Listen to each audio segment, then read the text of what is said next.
اعوذ باللہ من الشیطان الرجیم، بسم اللہ الرحمن الرحیم۔ سورہ النحل کی یہ 3 آیات بے حد اہم ہیں، بے حد اہم ہیں، بہت اہم احکام ہیں ان میں۔ تو آیت ہے 89، 90 اور 91۔ تو پہلے میں تلاوت کروں گا۔ وَيَوْمَ نَبْعَثُ فِي كُلِّ أُمَّةٍ شَهِيدًا عَلَيْهِمْ مِنْ أَنفُسِهِمْ وَجِئْنَا بِكَ شَهِيدًا عَلَى هَؤُلَاءِ وَنَزَّلْنَا عَلَيْكَ الْكِتَابَ تِبْيَانًا لِكُلِّ شَيْءٍ وَهُدًى وَرَحْمَةً وَبُشْرَىٰ لِلْمُسْلِمِينَ إِنَّ اللَّهَ يَأْمُرُ بِالْعَدْلِ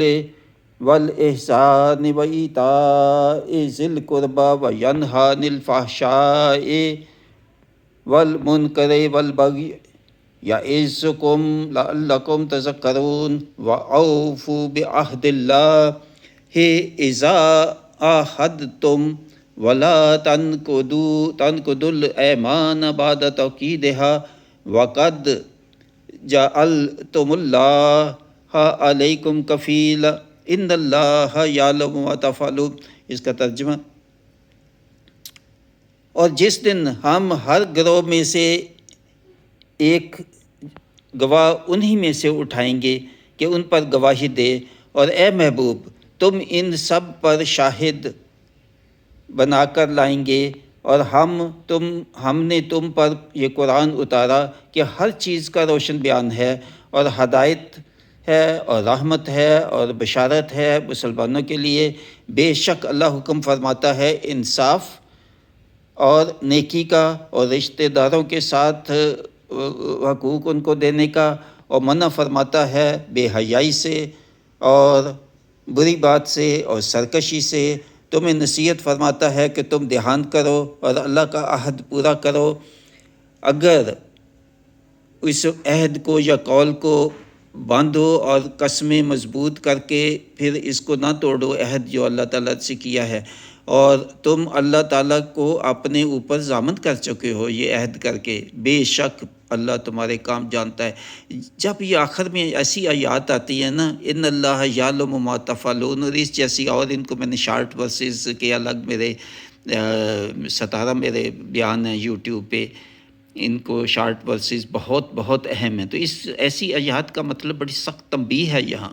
ایسے ہی ان کو ایسے پڑھ دینا تو بس آگے چلے جانا نہیں۔ یہ تنبیہ ہے کہ جو میں نے بولا ہے آپ کو، جو حکم دیا ہے، اس پہ کتنا عمل کرتے ہو نہیں کرتے، میں دیکھ رہا ہوں، لکھا جا رہا ہے تمہارا ہر کچھ، بہت تنبیہ۔ تو ان میں دیکھیں اللہ تعالیٰ نبی پاک صلی اللہ علیہ وسلم کو ہمارے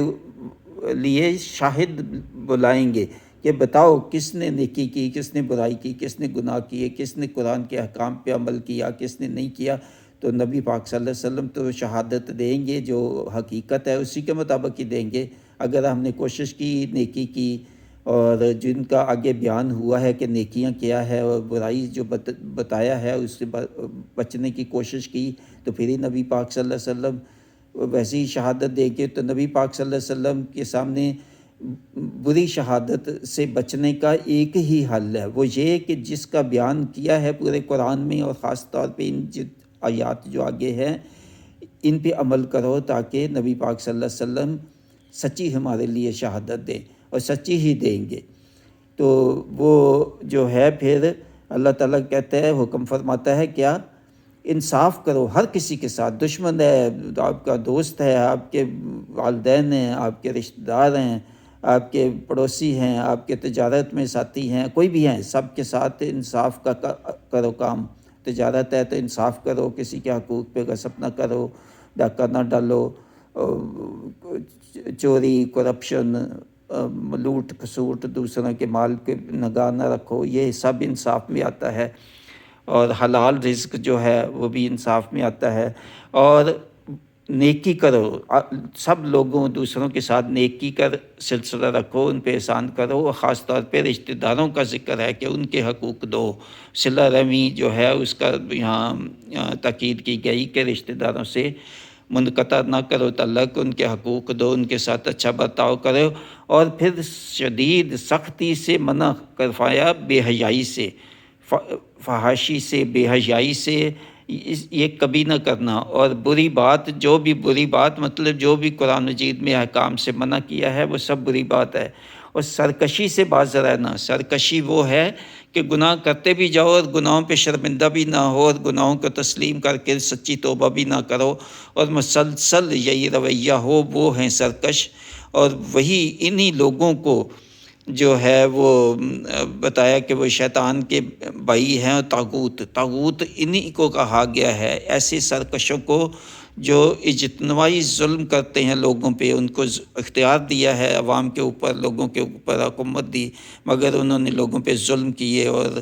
اللہ تعالیٰ کے احکام جو ہے ان کو بجائے نافذ کرنے کے لوگوں پہ ظلم کیے۔ تو یہ ہیں وہ سرکش، اور یہ ہیں وہ طاغوت، جس کا طاغوت کا ذکر بہت جگہ قرآن مجید میں آتا ہے کہ وہ طاغوت کیا ہے،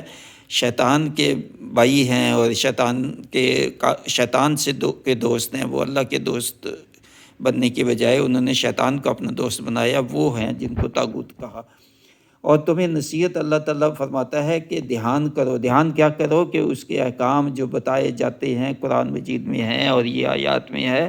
اس کو غور سے سنو، اس کو ایک کان سے سن کے دوسرے کان سے نہ نکالو، اس کو سنو اور عہد پورا کرو جو تم نے اللہ تعالیٰ سے، ہم نے عہد پورا کیا کہ اسلام کا، اور پھر ایمان کے جو 5 سورہ بقرہ کے شروع میں ہی بتا دیا کہ ایمان کی جو شرائط ہیں وہ کیا ہے، ان کو کیا ہم پورا کر رہے ہیں، باقی قرآن کے احکام جو ہے ان کو پورا کر رہے ہیں جو بھی اللہ تعالیٰ کے ہیں۔ یہ ہے عہد جو اللہ تعالیٰ سے ہم نے کیا، اور اگر ہم اس عہد کو توڑیں گے اور قسمیں بھی مضبوط قسمیں کا مطلب عہد کو بہت پکا کر چکے ہیں ہم، قسمیں دے دے کے پورا پکا کر چکے ہیں، اور پھر اگر ایسے عہد کو توڑا تو اللہ کو ہم نے ضامن کر دیا ہے، وہ فیصلہ کر دے گا کہ عہد توڑنے کا بھی بتا دیا اللہ تعالیٰ نے انجام کیا ہوگا۔ اور پھر اللہ تعالیٰ نے آخر میں تنبیہ کر دی کہ جو کچھ میں نے بتایا ہے صرف بتایا کہ میں خاموش نہیں ہو گیا، یعنی میں دیکھ رہا ہوں، میں نے نگاہ اوجھل نہیں ہے آپ سے، میں جو کچھ بتایا ہے قرآن کے احکام اور عہد اور جن چیزوں پہ دھیان کرنے کا کہا ہے قرآن کے پورے احکام کا، اور ایمان کے جو شرائط ہیں وہ پوری کر رہے ہو کہ نہیں، اور تمہیں کوئی ڈر ہے کہ نہیں قیامت کا، آخرت کے حساب کا، نبی پاک صلی اللہ علیہ وسلم کے سامنے کھڑے ہونے کا، اور اللہ تعالیٰ کے سامنے کھڑے ہو کر اپنے اعمال کا حساب دینے کا تجھے ڈر ہے کہ نہیں؟ اگر ہے تو پھر